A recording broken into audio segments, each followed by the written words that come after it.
we are seeing the continuous time signal, that is it is in time domain. So we can represent this time domain analog signal in frequency domain, and this is the representation of this continuous signal in frequency domain. Naturally in frequency domain, the signal will be bounded with some frequency limit, that is plus or minus omega n. That is the maximum frequency limit for this continuous time domain signal in frequency domain.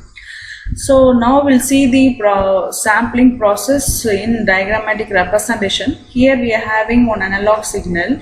For sampling this analog signal, we are in need of a pulse of impulse train. So we can call this as an impulse train.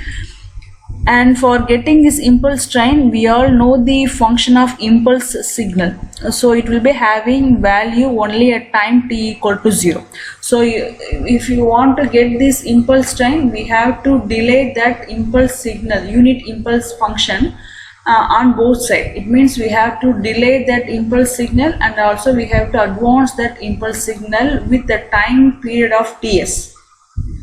So while doing so, and after doing all such delaying and advancement in unit impulse signal, at last we have to add all this signal together in order to get this impulse train signal.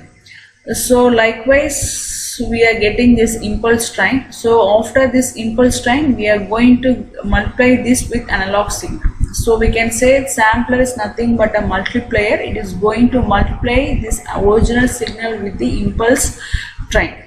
So after at the end of a sampler, we will be getting this sampled analog signal. Here we are having the original waveform. It is tracing that original signal, but with some gap in the time domain. It means it is sampled only at some interval. So here the interval, it is the gap is uniform. It is the gap is having the value ts. So it is having uniform gap, that is ts. So we are having a continuous in amplitude but discrete in time. So the discretized by a time period called ts. So this is the sampled form of an analog original signal. So we can say this ts as the sampling interval, and the reciprocal of this is a frequency, that is sampling rate or sampling frequency. Now we'll see the sampling method. So basically, as I said earlier, sampler is nothing but the multiplier. It is going to multiply the analog signal with the impulse signal. So at last we'll be getting a discrete time signal. So the representation of that signal is x of n ts. So this is the representation of the impulse train signal del of t minus n ts. So this is the general representation of that time shifting in the impulse signal. The output of sampler will be xs of t, that is multiplication of analog signal with impulse train. So it is in time domain. So now we are going to convert this output of sampler in frequency domain. So for doing such, before that we can substitute the value of t as nts, and we can replace this p of t as del of t minus nts. So this is equation number 1. And for converting this time domain signal into a frequency domain, we need of Fourier transform. And this is the formula for converting this time domain signal into a frequency domain. It is the Fourier transform of this equation. So this is the formula for converting time domain signal into one frequency domain. It is 1 by 2 pi of x of omega convolution of p of omega. Here the multiplication in time domain will get converted into a linear convolution in frequency domain. So this is the formula in time domain. Likewise, this is the formula for the same sampled signal in frequency domain. Here we are having multiplication sign. Here instead we are having a linear convolution.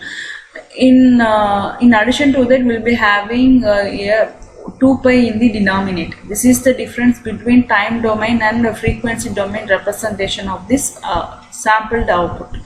So now we can substitute the values of P of omega in this equation. So we can represent this by using another shifting property for impulse signal. We can convert this del of t minus nts as del of omega minus n omega s.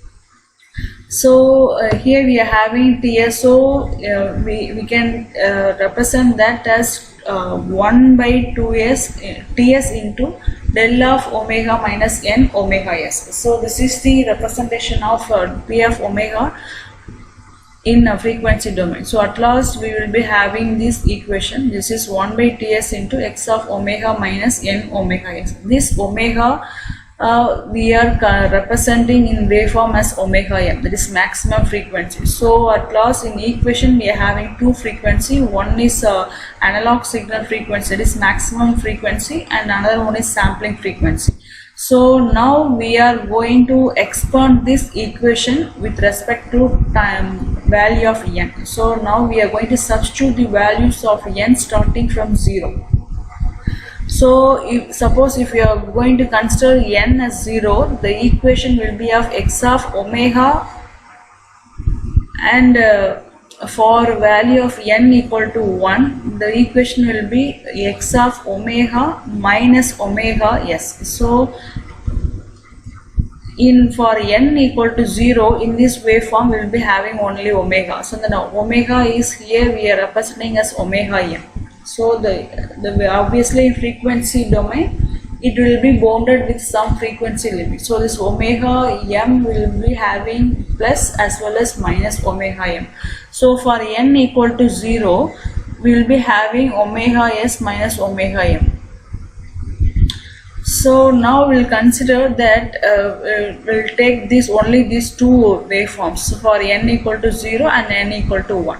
So the same pattern will be for the negative axis, x-axis, right? So we will be considering only these first two signals. So in this we are having the starting point of second signal is having omega s minus omega m, and the finishing point of the first waveform is having omega m. So now we'll take these two values for understanding the sampling process. So now consider that is omega s minus omega m will be greater than omega m. So from the figure it is obvious that this is the condition we are having in this figure, right?